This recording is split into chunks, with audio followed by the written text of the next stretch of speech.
And it's time for another episode of Before and After Talks. I'm Vince, and I'm not going to be joined by Spencer again, unfortunately. If you're with us for episode 13, you know Spencer does go to Penn State, and I go far, far away from there. So he won't be in, but just like last time, he wrote into us, gave me a nice little email that I'm going to have Maddie over there read. But I already spoiled it. Maddie is my guest today. Hi, Maddie. How you doing? Good. How are you? Good. Is this like your third time on the show? I believe so. Because as I mentioned in the Facebook post, you are the 2 highest rated episodes. So I'm going to take that as a compliment. I think people like you, and we have to have you on more. So that's what you're doing here today. So, and I got tired of hearing myself talk for like 30 minutes straight. I don't know. Little shrug right there. Yeah. Okay. So I'm partial to it, but Maddie does help with social media. So Maddie, where can people follow us before we get started on this Dave Chappelle after review? Where can people follow us on Facebook? So on Facebook, you can look up Before and After Talks. And on Instagram? And on Instagram, it should also be Before and After Talks. If I'm not correct, we did just have Before and After, but as I know that Vince has said in the past, they had switched the name to be Before and After Talks. So just make sure you got that talks at the end. And other things is our podcast is available wherever you get your podcast. And a new thing, Maddie, a new place that we have our podcast on. Can you guess where it's at? So we have Spotify. Yep. And we've got Apple. We got the big ones. Yeah. Stitcher, Radio, Public, something like that. Okay. We'll take it a guess. All of them. Oh, is it a big one? Just say it. What? You No, I had don't. it. I don't. Oh, it's on iHeart. Oh, see, this is a surprise to me. So this is the news reaction I to me. wanted. I'm just like a fan right now. I mean, I am a fan, but I'm just like a listener right now, getting this information for the first time. So I'm excited too. That's awesome. Thanks. Well, you're my favorite fan, just so you know. All right. So other than that, the 13th episode, this is number 14. The 13th episode was the before on Dave Chappelle's new Netflix stand-up, Sticks and Stones. But now it's time for our full review. This episode is the entire review. It's the after episode. The after. So Maddie and I, unlike Spencer, unfortunately couldn't watch it, but he has plenty of background on it. Maddie and I sat down together to watch it. So Dave Chappelle's Sticks and Stones dropped, I think, August 26th. Did you have any expectations going into it? Did you hear anything going on? Well, so as you know, I did not have that many expectations of it because I know I sprang it on her. You kind of did. And to be fair, I didn't even know that. I mean, I heard of it, but I really didn't know when it was coming out. I just didn't get the news. So personally, I know the name Dave Chappelle, and I know that he is in comedy, and I know these basic sort of facts. But other than that, I really don't have too much of like a deep background on him. So I kind of came in with minimal expectations. And so maybe to the listeners, that's actually a good thing because they're getting like an outside perspective versus like somebody who's really into him. And you know what, if you're really into him, then I'm sure you'll still get something out of this episode because we got some good juicy details and stuff we're pulling out of here. But yeah, I really didn't have too many expectations, and I think that kind of allowed me to be open to my own interpretation of it. And I think that on that point right there, you should talk about the types of comedies you are into. Yeah. So like I would say, okay, so Vince basically, he warned me in advance a little bit of saying like, so he's a little raunchy, a little edgy. Edgy. Yes, I would agree with those descriptors. Personally, as you know, as Vince knows, that that's not my like favorite type of comedy. I'm a little bit more, I don't know, how do you say it? Jim Gaffigan. Vanilla. That's no disgrace to Jim Gaffigan because we both love him so much. And I don't mean him to be vanilla in ways, but I'm just saying that everybody loves Jim. Yes, and it's not controversial it's a little bit more family style, yeah. Where Dave Chappelle is definitely not. I'm Chinese. Yeah, so I definitely that's not my favorite type, and so I don't have a ton of background in it. But it doesn't mean that I'm not open to watching it.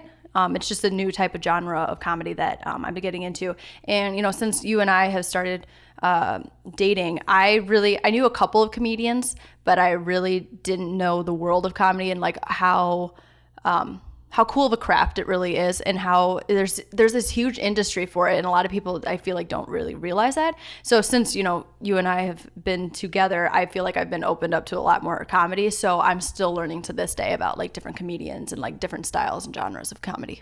And the styles of comedy is a big thing that we're going to get into much later. So right now I'm going to get into the Rotten Tomatoes percentages, because there was a little bit of a thing with this. We're going to go into Spencer's reviews, comments on that. And then our main focus of this after episode is the question, what are the pros and cons of having an all controversial material stand-up? Yeah. Because I think that's a big thing. And that's, you know, what Bill Burr does. He has a new special out now, Paper Tiger on Netflix. Pretty much all controversial. Dave Chappelle, would you say, is all controversial? Yeah. I would have to put him in that category. So there's some pros and cons that we'll get into, and then we'll wrap this episode up. So let's get into Rotten Tomatoes. Maddie, do you follow Rotten Tomatoes at all? I understand the concept of it. I mean, okay, I do to a point. To me, 0 like to 100%. Yeah, I get the percentage, and I know that a higher percentage is a lot. It's very good. Like when you have a high percentage, that is a pretty well put together movie, film, comedy, whatever, special. I know that you want to be in the upper ranges rather than the lower. And it's divided between an audience score and a critic score. Okay. So there's like the top critics, and they put it all together, and then they release it to the audience. So the big thing is they want the critics to be the end all say. Yes. And, you know, they'll give it their percentage, and then people look at that and be like, oh, it's only 15%. I'm not going to go watch that because the critics don't like it. Well, that's exactly the experts say that. Exactly.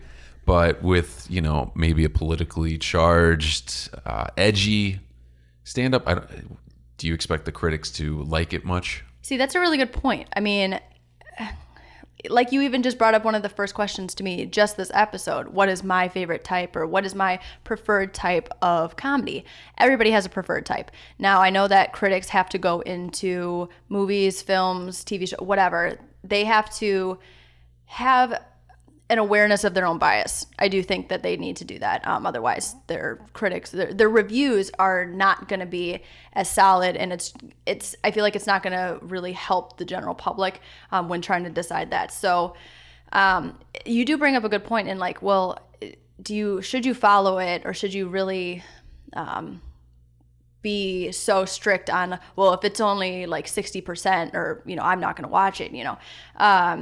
I think that there is a little bit of room for leeway, especially with a controversial topic or controversial comedy special, or even just controversial like TV shows or that sort of stuff, because I really think that they're appealing to a specific audience. So you do have to keep that in mind when you are looking up these sort of things and getting ready to watch it. Now, a thing that Bill Burr talks about is that people get upset when the joke comes into their yard, if that makes sense to you. So I know I've turned off stand-ups that have, I think it's the girl bashing guys, but they do it the entire show. Yes. I'm okay if you bash them, but don't do it for the full hour stand-up. I don't know if you feel the same. I'm obviously a woman's perspective and that sort of stuff. I do agree with you that when your material is all of the same type of like bashing, like you just said, like if there's no variety in it, it does get old, especially when most comedy specials are an hour or more, you know? Yeah, exactly. So I feel like to a point, a lot of good comedians often will switch topics with so much fluidity that you don't even like realize it. And that's and what then I when felt with Dave. Yes, and when you come back to it at the end, or when they, you know, they're starting to wrap up, or they like touch on jokes that they did before, it's so creative and it's so well done, and you don't even like realize that the like conversation's flowing and all this sort of stuff. But like when you do have comedians that do kind of just go with the same theme, personally, that's not my thing, and I know the comedy specials that you're kind of thinking of, and I would agree with that. I would say like after a while, you got to move on. You got to move on. Yeah. So real quick, I had a question before we get into Rotten Tomatoes scores, because I already promised we talk about it. But in Dave's show, was there anything that was in your yard that you just took offense to or didn't find funny? I mean, not finding something funny doesn't have to pertain to it. No, I relating to agree. you. But Exactly. did you feel that at all? Do you take offense to certain jokes? There were, we watched this a couple nights ago because life gets busy. So we're recording this a couple days later. I know that there were a couple things that you were sitting right next to me, you were laughing at, but I was just like, I couldn't be reached in that way. Okay. But to be honest with you, I can't remember which ones. You don't have to say them. Yeah, I don't remember like specifically what it is. I would say there definitely were a couple moments that I just was kind of like, all right, like that was pretty far. But you're walking into a controversial comedy special, so you got to know that's going to be coming at some point. And that sentence right there is something we get into later with a couple quotes from Dave Chappelle, Joan Rivers, and Paul Verzi, because they touch on that exact thing. So let's get into Rotten Tomatoes. Matt, you can comment as you see fit. So, Sounds good. Like I said, it's divided by the audience and then the critics, and I think it's the tomato meter is the critics number. So there was 16 people, and it gave it, originally it was 0% on Rotten Tomatoes. And Spencer looked it up, and a 0% is something only the worst movies get. So right off the bat, I think the 0% was pretty bad. It was just a handful of people, and they didn't want people to watch this edgy comedy. Yeah. Then they opened it up to the audience. And what do you think the audience scored it? Well, I She feel peeked like at my notes. She's going to say it. No. actually, I did peek at your notes, but I did not peek at this part. I feel like the individuals who would be going on to this website, the Rotten Tomatoes platform, to specifically look to comment on it, I feel like is going to be the audience that They have something to say. they have something to say, and it's probably, I want to say it's going to be positive because they I'm sure they've heard about. Anything's positive above 0%. Well, So- okay, that's true. You're not wrong there, but they're going to go on with a specific purpose. And there might have been news, or they might have heard about the 0%, so they're going to want to raise up old Dave and try to get him, especially, if they've been if they've been following him for a while, because he's been in comedy forever. He's big. So his fan base is definitely going to want to support him in that way. So I also know that like sometimes when you go on like reviews for even just other stuff, like stuff you buy at the store on the internet, negative stuff. It's all negative because you're more likely to stay negative rather than positive. You're more inclined to go follow action with it. But I have faith in Dave's audience that they lifted him up. All right, so 0 to 100? My guess? Yes. Okay. Audience score.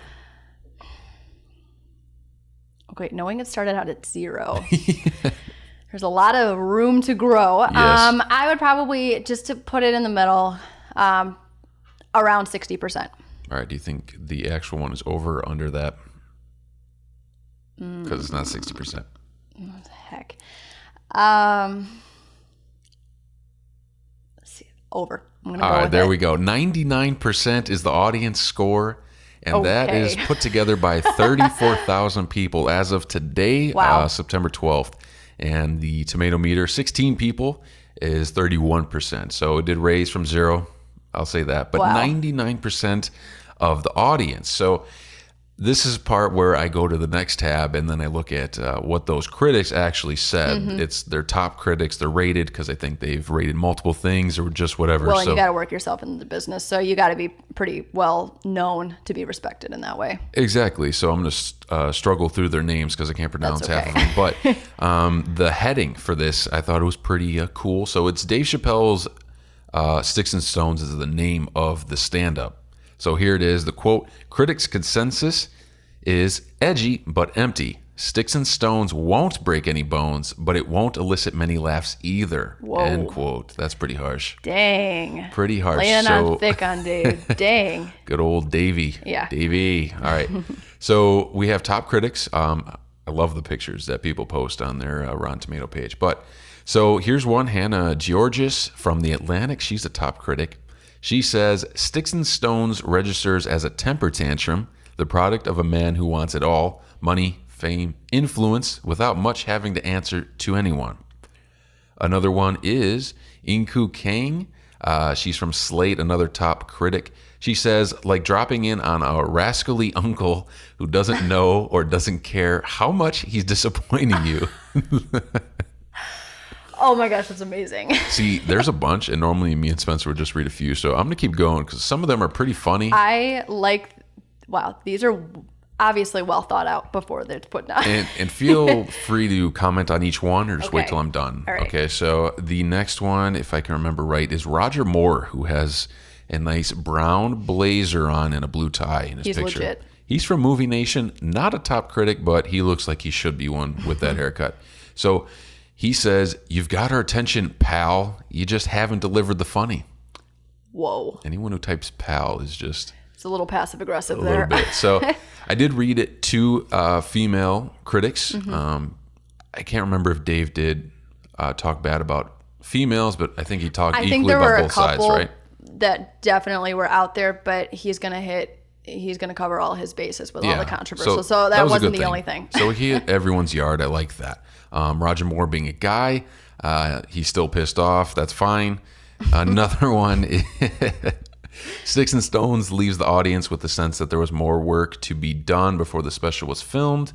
I'm just trying to find, because there was another one. Here's Dante James. He's from Film Threat. He says, "Overall, I found the special funny, entertaining, and yes, very edgy. But more importantly, I felt like in the end, the world of comedy benefited from it." Okay. And it being Dave Chappelle, being one of the biggest comedians, do you think it benefited at all? Do you have any comments? I feel like everybody has these grand expectations from comedians who have been in the business for a while. So a lot of the reviews that you had mentioned in the beginning were pretty negative, where you did end with a couple positive ones. So I feel like they've seen what he's been able to do, and everybody kind of has a prime time in their sort of career. So I think taking that into consideration, I mean, personally, I did get quite a few laughs out of this, and this isn't even my genre. So in my way, I think it did benefit. Plus, I can't say that it was like it ruined my night, or like I was disappointed that I saw it. I was glad that I saw it. Like I said, I definitely got a couple laughs out of it. So it's interesting that there's both sides to it, and that there were definitely some harsh ones that you read. I don't know. Angry. Play on words, I was like, oh, okay. So, listen, pal. Yeah, listen, pal. You listen here. There's one more. Fulani Eslinga? I don't know. But he's from City Press in South Africa. So that one's, from outside the U.S. He says, there were moments in this special that I can get behind, which kind of just said. But he goes on to say, but there were others that I'm shocked that Netflix gave the go-ahead to. Netflix is getting edgier, though. Think so? Yes. Stand-up comedy is edgy. It is. And you kind of have to be in order, I feel like in some ways, unless if you're Jim Gaffigan, or a couple other comedians, I feel like sometimes you have to be in order to get the attention. And that's what comedians do. They want your attention, and they will do it in the best way that they know. So personally, I'm not shocked by it, because Netflix is, to me, in the past couple of years, has gotten a lot more lenient with the amount of content and what content they put out there. I mean, for gosh sakes, I'm sorry, I'm bringing this up. Like, Big Mouth, if anybody's seen that TV show, I still haven't watched it all the way completely. I love the show. It's so creative, and it is such a good storyline to pull from. But there are times still when I watch the new episodes that I end the episode with my jaw on the floor. Fallopian tubes. If you've seen the show, you know what we mean. But so to me, I don't know. I can't say that I'm surprised by it, because Netflix is doing the things that they want to, and they're trying to appeal to a larger audience instead of, just a smaller one. Plus, having more variety means that they're going to get more viewers, and that makes more money. Now, I keep saying we're going to talk about it later, because our main topic of what are the pros and cons of having all controversial material is coming up, and we're going to end the show with it, because it's going to be the big discussion. But we will get to things that you just said much later. But right now, I wanted to get into our final impressions before we talk about some of the jokes that I noticed you did like, and you kind of got quiet during. See, I'd love to hear these, because like I said earlier, I feel like I don't remember which ones specifically, or what kind of topics, or just general things. I definitely know there were moments that I didn't, but I I just don't remember them. So I'm very curious to know what you pulled out. Well, it was fun for me because I was sitting down to watch this and review it for, before and after talks, this show. But I also kept looking at you because it's much different than what we've watched or what Yes. you've watched. So Yeah. I wanted to See how I was taking it all. and I did give you in the first 10 minutes of a thing, you can tell me to turn it off. That's totally fine. Yeah, no, I enjoyed it. So- I never felt like I wanted to turn it off. So I guess that probably gives a pretty good impression That is a of good my impression. final impression of the whole thing. I do like a little bit more edgy things, simply because some of the stuff, it's what you're thinking. You just can't say We it. all don't want to admit it sometimes. So I get laughing it. at it, you don't get in trouble for laughing at it. Not too much. You're just sitting at home. True. It's Dave Chappelle. He's fantastic. He's the original Key and Peele with the sketch comedy. It's just an interesting way. And if you've seen so many comedies, you see the different art forms in it. You see the different approaches. So in that aspect, really cool. And it's just how he handles the audience. I really love it. True. He is actually pretty... He went off the cuff multiple He times. did. I was just about to say that. A lot of comedians are kind of, I feel like, afraid to step over that line. Like, they're... Jim Gaffigan is one of them. In an interview, he said you notice how he talks the Yes. entire time? Not many breaks. It's simply because he doesn't want to interact with the audience because he doesn't feel And to be fair... confident with it. I'm not a confident public speaker all the time, but to be fair, I feel like there is that line that comedians have to figure out whether they want to step over or not. You go out and as a comedian, you're giving your show, you're doing your job, and you're giving your performance. Now, it's scary to have to interact with the audience or feel like you need to in a moment because that's going off script. And that requires a lot of creativity. Also, a lot of bravery, too, because you never know who's sitting in that audience, really. Exactly. I don't know. I mean, if you follow a lot of comedians or you watch these specials, obviously they're edited. So if anything were to happen, like that's just uncalled for, they're going to get edited out. But they're like some of the things that happen, or like the people that are out there, you just never know. So you got to take a leap of faith with yourself and with your audience and your following to be able to do that. He did reach out to his audience a couple times, or just like even the side comments that he would make about Exactly. like because of he like noticed. One of my favorite things that he did, even that I find hard to find in some comedians, is after he would give the punchline to a joke, he would sometimes like lean back on his feet or like kind of walk away and like laugh to himself because Yeah. he's enjoying Yeah. himself too. And I love that about comedians, when they can laugh at their own jokes and when they get excited when the audience is into it. I think that's just something that's undervalued, because it's showing their human side and that they're excited to be there and be sharing this Exactly. content with you. So he definitely did interact, and I think it was really cool. And I think it helps because, you see the Netflix stand-up special. They've been developing that material for a year or two. Oh yeah.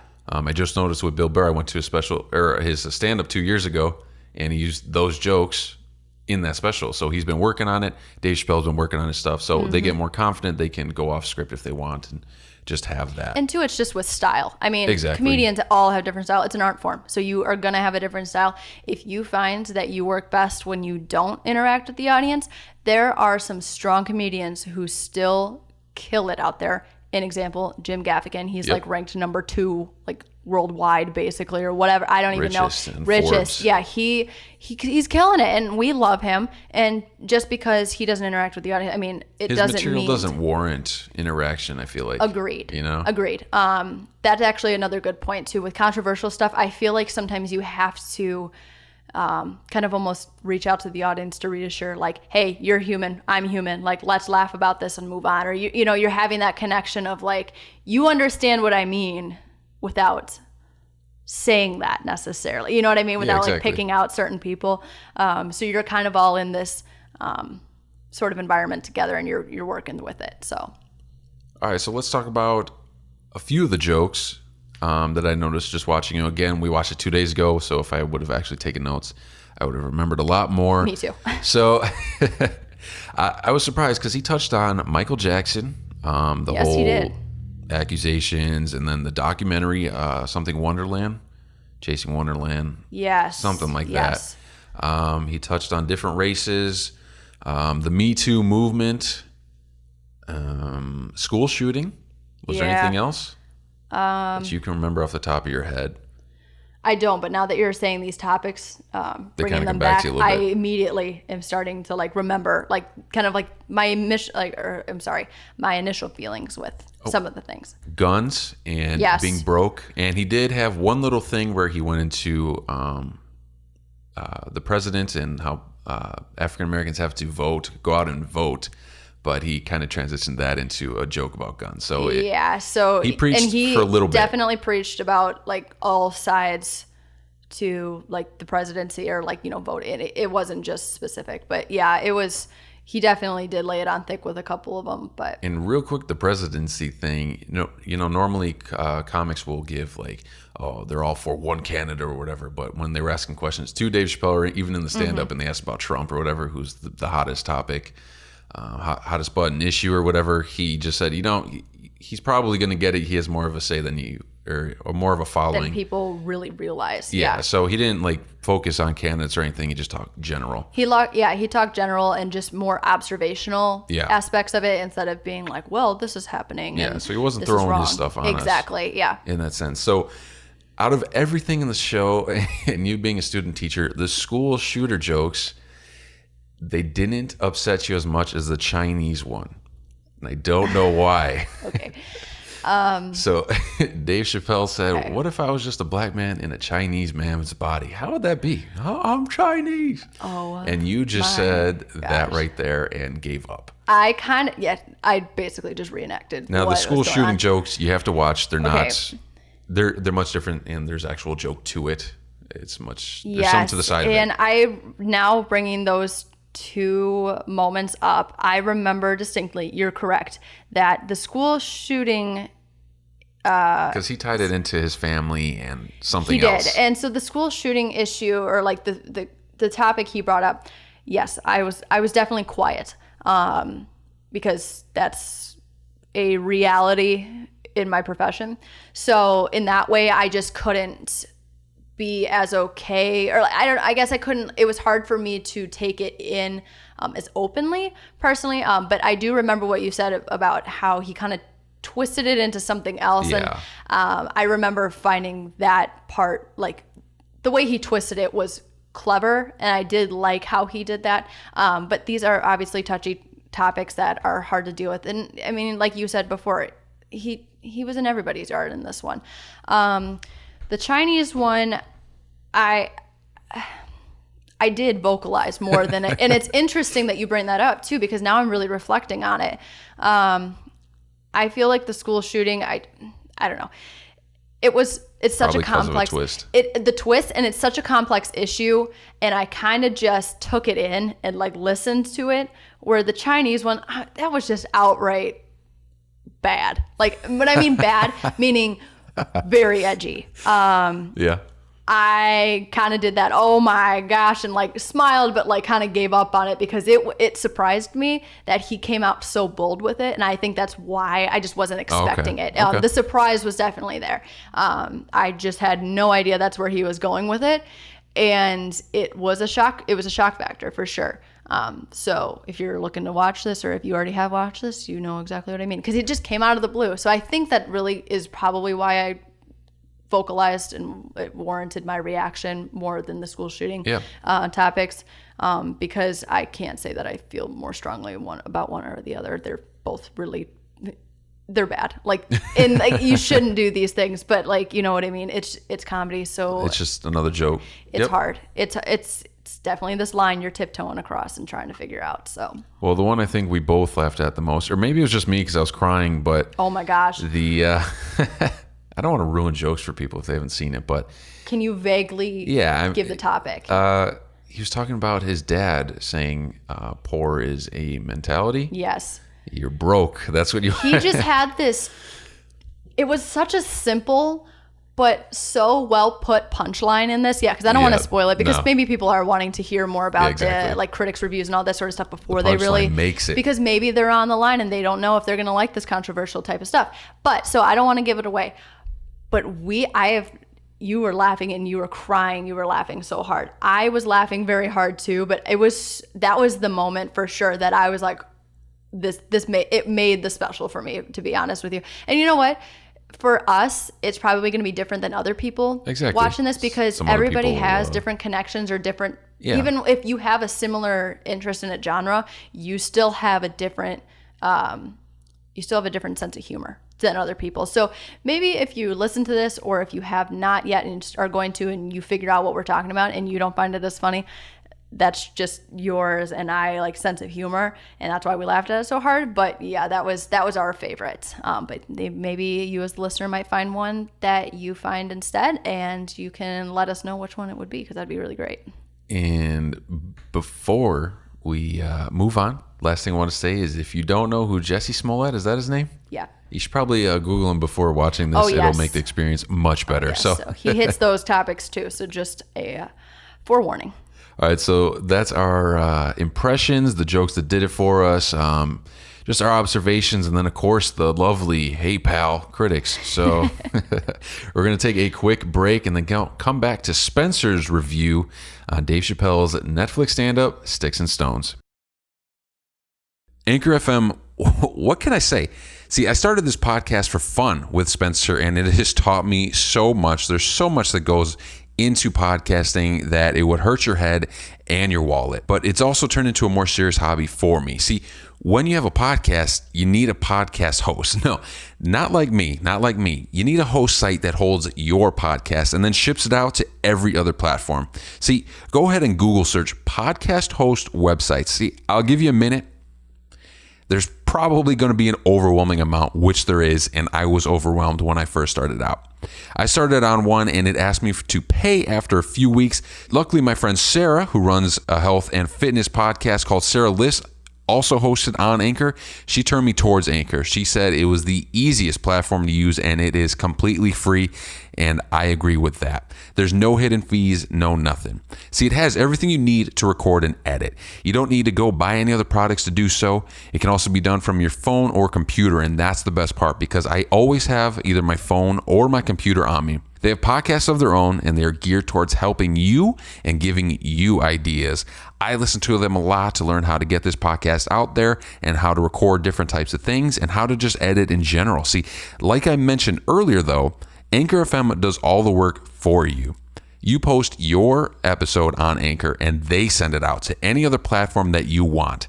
See, Before and After Talks is currently on 10 different platforms, and making money is the last thing I wanted to mention. You don't have to wait for sponsors to come out and find you when you get enough listeners. See, Anchor goes out and brings the sponsors to you. They match you up and get you paid. Simple as that. If you're serious about podcasting or just starting out, just take the free road by heading over to anchor.fm. That's ANCHOR.FM, and downloading from the App Store. All right, so now that we're back, I told you Spencer couldn't be with us because he does go to a far, far away land, different school, but he does send in an email, and I'm going to have the lovely, the gorgeous Maddie go ahead and read all that. How could I not smile after that sort of introduction as we're coming back? So, real quick, he did title the email, "We Were on a Break." Go ahead. So I'm going to now have to channel my inner Spencer.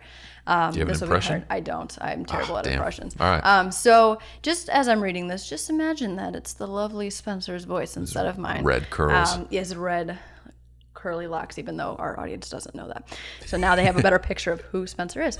Anyway, so we're going to start this. It's a little lengthy, but he has some seriously solid points that he's covered that we also have talked about in the past. So let's see if you can pick out any similarities or differences that he talks about versus us. So his after review. This review is going to be a little different than my usual rants about the latest song or movie. I'm going to be completely honest. I have absolutely no idea whether you will like Dave Chappelle's Sticks and Stones Netflix special or not. I really don't. So instead, I wanted to say a few things for you to think about whether or not you decide to watch this special. Comedy, like all art, is subjective. And we even just touched on that before we had taken the break on how everything that we perceive might not be the same as whatever everybody else might perceive. He continues, just because I think something is funny doesn't mean you do as well. When it comes to subject matter, you would think no topic is off limits, but in reality, this is not the case. Certain topics can be very offensive to even mention, and it is up to the comedian to decide what they want to do and not only talk about, but also make a joke about. I can promise you that at some point in the special, you will find something rude or offensive, and that goes right back to what we said about like how he's in everybody's court, he's in everybody's yard. You know, which I think is fair. He hits everything. Every hot button issue over the last 2 years is mentioned in this special, and I agree that Dave Chappelle has a different opinion than you on something. Dave Chappelle is famous for being edgy and covering a multitude of touchy subjects with the intent on getting us to rethink our position on things. Whether or not something was funny doesn't matter. It's all about looking at current issues through different lenses. Not a bad idea when you think about it, unless it backfires. Let's rewind a bit. In the early 2000s, dead baby jokes were a big thing. Don't ask why. Several comedians would tell these jokes that would offend a ton of people just to be controversial. Anthony Jeselnik is being one of them. Yes. There were no message behind these jokes, no substance or no meaning. While always being a noir comic, David Chappelle has always had a message behind his material. Whether or not you agree or even want to talk about it, it's up to you. There is no doubt that today's comedians have a literal minefield of topics that, if they cover, will draw controversy.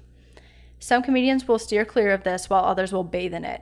And I think he definitely bathes in this type of material. Yes. But if you cover controversial issues, you run the risk of turning out several people. The more people you offend, the less people listen. Given the number of topics discussed in the special, there's a risk of people not listening and ignoring any meaningful conversations or discussion that was meant to be brought out. Which makes me wonder, did Dave Chappelle go too far? Is anyone still listening? And that wraps it up? Yeah, that is the end of his commentary. I liked I didn't like, but his point on the dead baby jokes having no substance behind it. Yes. But the things in Dave Chappelle's stand-up, it has substance behind it. I didn't even think about that until I just read this. And he can defend his points. Oh, I would agree. There's actual reasons for him. So yes, and I think that that in itself matters, because if you're just throwing stuff out there just to be cruel or I don't know, to me, then that's distasteful. It's not tasteful at all. But when you do have that substance behind it, or that kind of key point behind it that you want to make people just think a little bit more about it, then you've reached something, and you've reached a good point. And another comic, Paul Verzi, who tours with Bill Burr, I have a quote from him, and then we talked about on that exact point. That'll be after the next break, though. So any other comments on Spencer's stuff that you would like to say? I have to appreciate that he flat out said that he did not like it. I mean, he was very clear and blunt with it, and he's just somebody that this type of comedy just doesn't reach. Well, Spencer, he's a big fan of Jerry Seinfeld and John Mulaney. Very similar types of comic approaches between the two of them. So that's who he's into. So that kind of gives me a little bit more of a viewpoint as to what he is into, and kind of what his sense of humor is like. I know he has a little bit more of a dry sense of humor. I do know that with certain things, but that's interesting. Okay, so now I feel like I know Spencer a little bit better. Yeah, we watched Anthony Jeselnik with him, who just goes for the shock of the crowd and the unexpected. Mm-hmm. I can't say he's a bad comic. It's just I'm not 100% into him. Different way of explaining comedy. Watching Spencer watch Anthony Jeselnik was the best part. So I like to watch the people that I'm watching a comic stand up with. There's something notable in that, yes. So a little creepy, maybe? I don't think it's okay. Well, no. It's not like it's not weirdo. It's not like you're watching random people. It's getting to know the people who you're around a little bit better. Yeah, if I had random people in my apartment while I'm watching the stand up, that'd be a little weird. Yeah, let's move on. And to move on with that, we're going to take one more music break. Enjoy it at that. It's some pretty good stuff. And then we'll get to our main topic, which is, what are the pros and cons of having an all-controversial stand-up?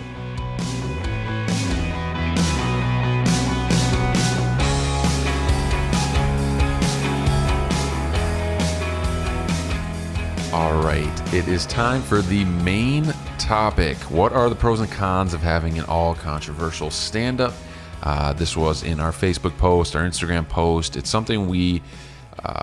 maybe I or Maddie brought up right when the stand-up finished.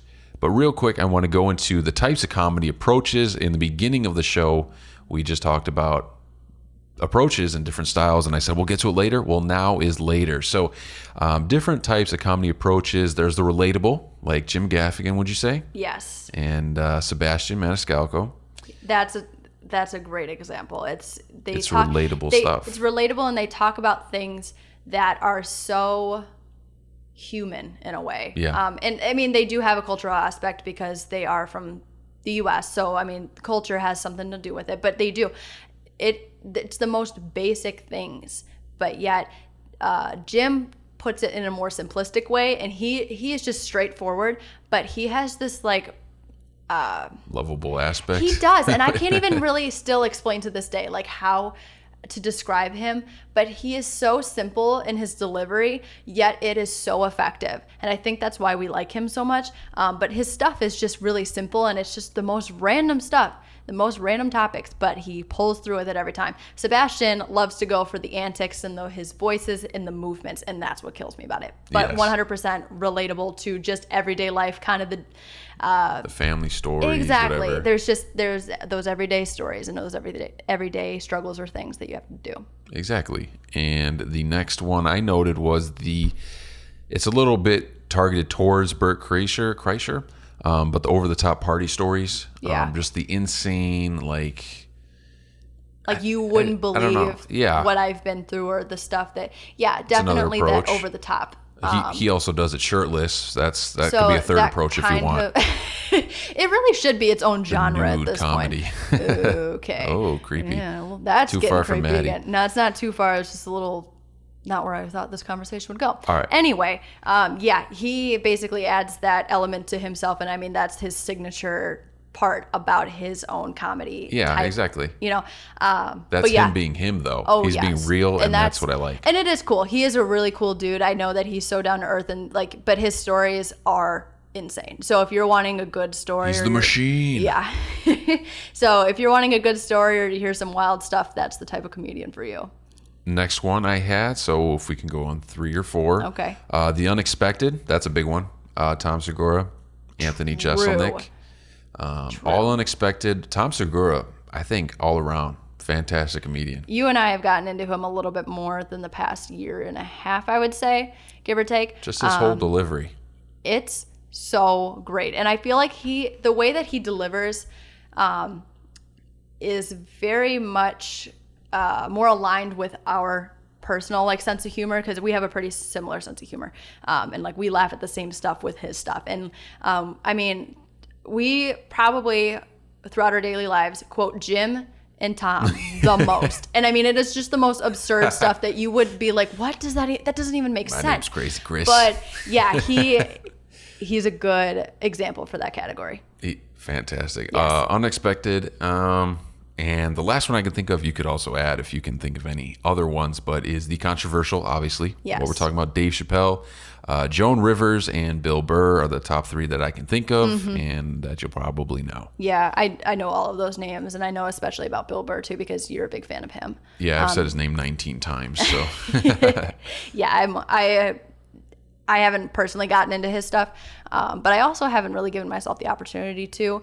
Now but that I I know do you're know. the biggest Dave Chappelle fan, you're Exactly. going to love Bill Burr. I know. So. But yeah, no, he's definitely in that category. He even has a little bit of that shock wow factor too to him, but I think Yeah. that's just a general controversial type of thing. So they kind of mix a little bit. All right, so those are the ones I could think of. You can probably think of a few more. Yeah, have to even sit down. just the people listening, there's different approaches that I just yeah. wanted to get that point across. So the pros and cons of having all controversial material is just one thing away. So I think I moved this around in the show, but I wanted to talk about the quotes first, and then we could go into the pros and cons and wrap up. Sounds if that good to me. works. So again, I said we'll get to it later. Now is later. So I listened to the Verzi Effect podcast. That's Paul Verzi, and he's toured a lot with Bill Burr, and he's just becoming his own, headliner. So he did take a picture of a quote that Dave Chappelle put in a green room in Philly, and it says, quote, "To the comedians, no matter what, say it, whatever it is," end quote. That right there is really awesome. Verzi loved it because he said, he's one of the best, and he said he's doing it for the art of comedy. He's not just doing it to have his name on the wall or whatever. He said the art of comedy will never be in jeopardy if people just stick to their guns. believe in honesty in the joke, and stand by it. So again, there's substance behind it, and as we mentioned before, with the dead baby jokes, no substance behind it, but the Dave Chappelle stuff. I really like that quote, actually. Which one? Dave Chappelle's or the stick to your guns? Well, okay, I do have to say both because I was thinking about both, and they do tie in together. I'll say about the second one, personally, and it's true. It really is true. You kind of, like any art form, you really have to believe in what you're doing and why you're delivering that content, because if you're not confident in it, then your audience won't be as well. And comedy is just, in today's society or whatever, it's just it's more sensitive, I feel like. So it's a little tough. Yeah, and this is an interesting topic to bring up too, because you take the side, I've noticed, and correct me if I'm wrong, that you don't like the sensitivity that seems to have arisen within the past, I can't even really give a time frame, like a decade. I'll just give it a decade, because everybody's been calling out within the past like 5-10 years. You don't like that approach, just because you want to be able to let loose, if I'm correct in saying that, and just kind of be able to say what you want to say without having to defend every single thing that you say. Yeah, that's fair. Okay. I'm not as against it personally, just because I feel like then it opens up a new sort of path for how comedians can go. Now, of course, I'm not saying that they can't do this type of stuff, that they can't be controversial and all this sort of stuff, because there's truth in controversy and there's truth in these tough topics that are being brought up. And I feel like if we were to step away from it, that literally takes the whole point of why you're bringing it up. And it just takes away the power from it. So I don't say that you should take it away, but I do appreciate the fact that at least people have become a little bit more socially aware of others and situations, cultures, races, and that sort of stuff. So I have to appreciate that side too, because you can get all like humanistic and like, philosophical on here, but I think it benefits everybody in a sort of sense too, to just have that little red flag that goes off in your mind, just to check yourself, and if you're having that, then you're human and you're just checking yourself and you're making sure that you're not trying to overstep. But I think that there's this balance that we're going to have to find, and I mean, like anything, and within ourselves we'll have to find too, with what we deem acceptable and what we deem not. No, I agree with that 100%. I like that we're both approaching from different aspects. The next quote is from Joan Rivers. She unfortunately did pass away, but I did watch her special from, I think, 2012. And, when they're introducing the comic, they have someone, Joan Rivers or whatever. She took the mic from him and just started yelling at the crowd, saying, "It's all jokes. Don't get offended at this," and just things like that. That's interesting that she started with that. Yeah. Because that there's that line. There's that, like, you came here, you know what's coming. Like, let me do what I'm going to do. You're getting into exactly what I'm about to get into. That's really good, though. I just can't remember who said it. But Joan Rivers' quote was, quote, "Comedians don't apologize for jokes." It kind of ties into Dave, just say it. I forgot the comedian. George Carlin. He said, "You're going to come for the ride I'm giving. If not, fine, goodbye." So you're seeking out, you're paying to, watch him or whatever. You're there for the ride. If you don't like certain things, whatever, he's just doing his jokes and he's going to keep doing his thing. Mm-hmm. So just 3 huge names right there. Now we can finally get into the thing I've mentioned 1,000 times, the pros and cons of controversial material. Seems like we've been itching to get here because, we keep hinting at this sort of stuff.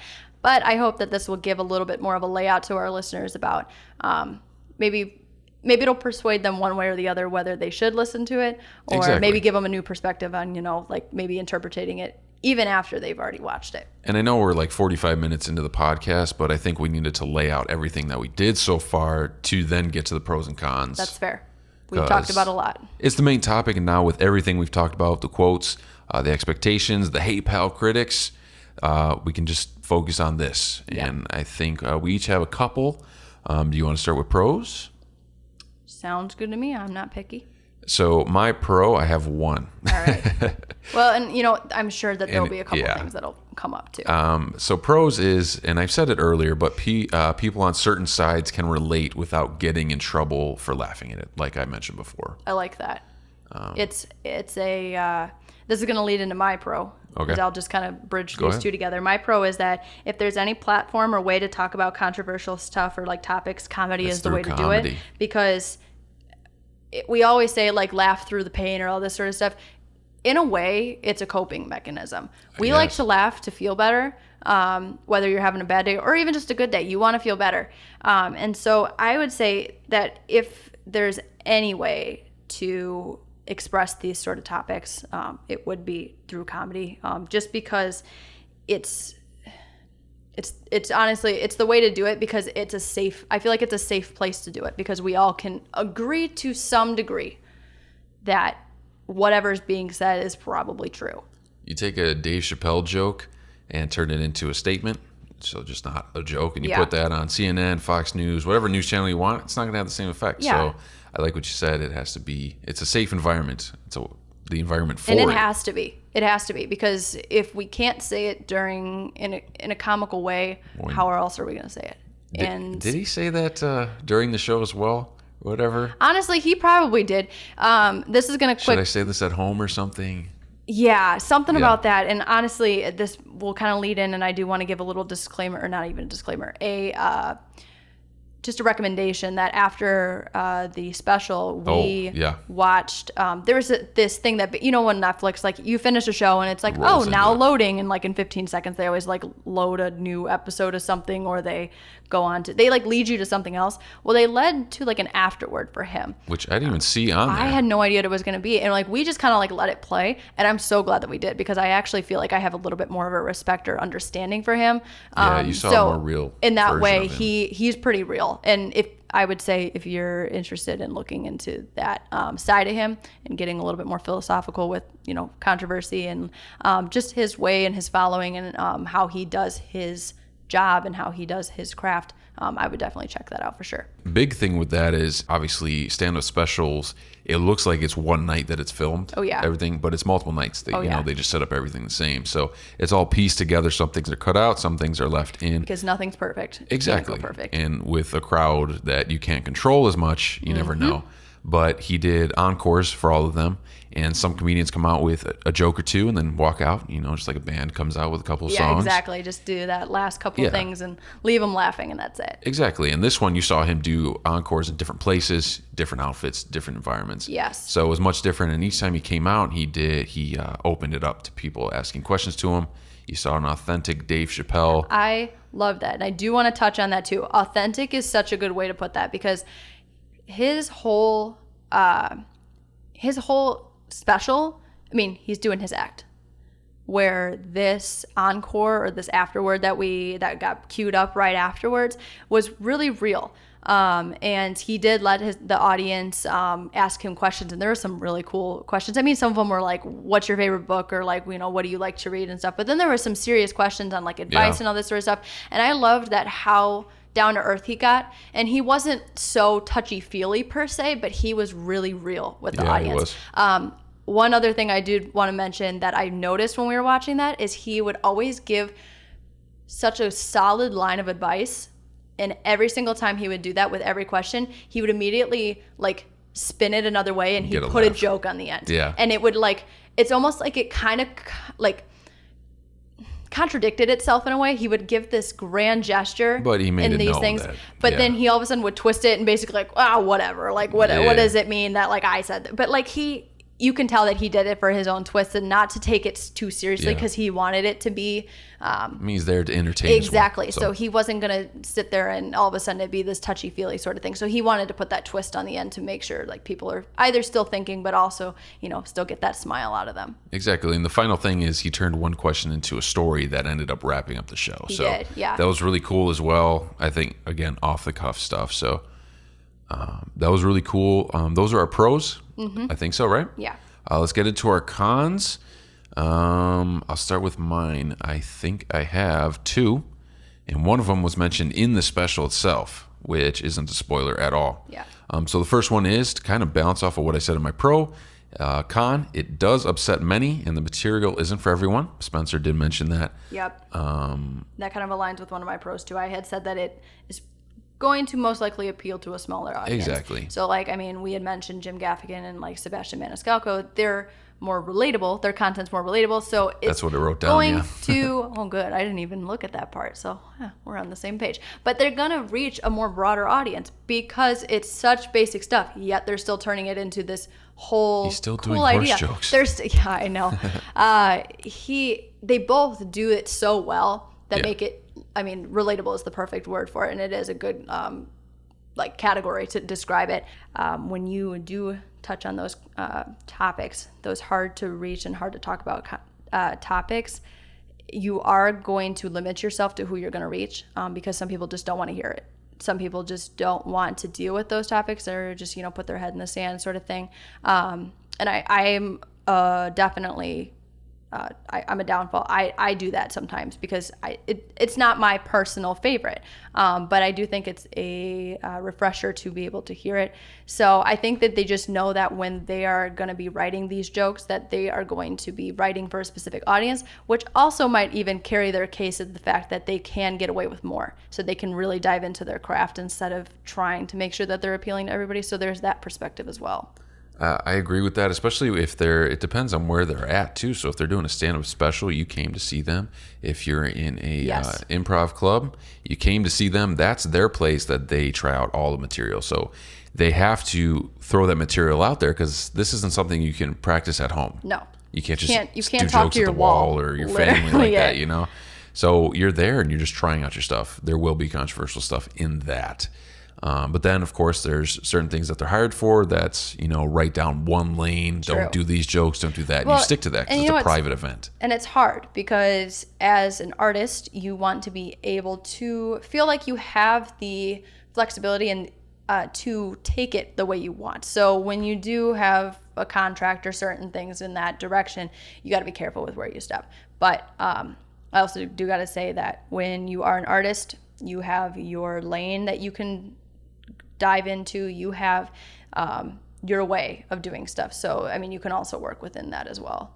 And these people that we mentioned all throughout the podcast have been around forever. Oh, yes. So obviously, controversial or not, they're doing something right, and they have benefited greatly from it. And that's literally, I mean, that's such a great point to bring up too. We have so many controversial comedians out there. We complain each time, and yet we love it. That's exactly time, it. You know? They're still around, and this is such a art form, or this is such a genre that is still so widely craved and wanted because we want that relief and that break from being perfect all the time. Yes. So I do have to say, like, that's such a good point to bring up, and it probably won't die out for a long time because it's, I mean, in a way, it's also speaking your mind and speaking your piece as well. Exactly. And the last con that I had that Dave Chappelle did mention in his special is that the audience, basically the people that do get offended, it ends up hurting the careers of the comics. He mentioned Kevin Hart, the most recent example. True. He had the tweets about how he'd be upset if his son was gay or something, and that was in one of his first stand-up specials. Hilarious joke the way he went about it. Okay, can I offer another perspective on that? Yeah, I was just laying down the situation. Yeah, that's hard because going back to the whole sensitivity thing, it's like some people might say like it's a joke. It's obviously a joke. Like, why would you get so upset about it? But when they're a comedian and they go to venues to do their job. Sometimes I feel like, though, that is their character and that like jokes and thoughts and ideas are constantly in their life, and so they take their career with them, and that's who they are as a person. You know, that's just their style. I do also have to kind of go on the side of that there might be a time or place for it. So I agree with the sense of like, okay, yes, it was a joke, but if you're talking to the general public and you tweet stuff out there, you know what you're doing, and you're not talking to your audience. You're talking to the world. So it's not your audience to, I guess, feel safe in that way. And though that kind of sucks in some way, I also think you also just have to know who you're really talking to. And you hit it on the nose, because I was going to say, notice that he did that joke in the stand-up special. Yes. Stand-up special, still on Netflix, still wonderful. The tweet is what got him in trouble. Yes, and to be fair, I don't know, because tweets and social media is real life.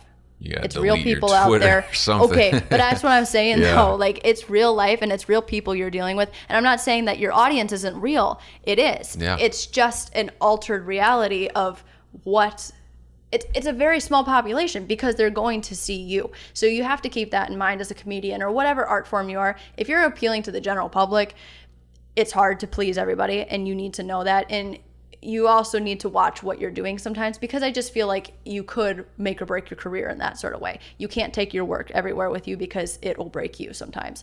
But in the same time, it's judgment. It is. And it's, of course, if you're for Kevin Hart and if you love his stuff, I mean, that was one of the first couple comedians that you got me into, because I knew him, but I really didn't know his material. And I love him.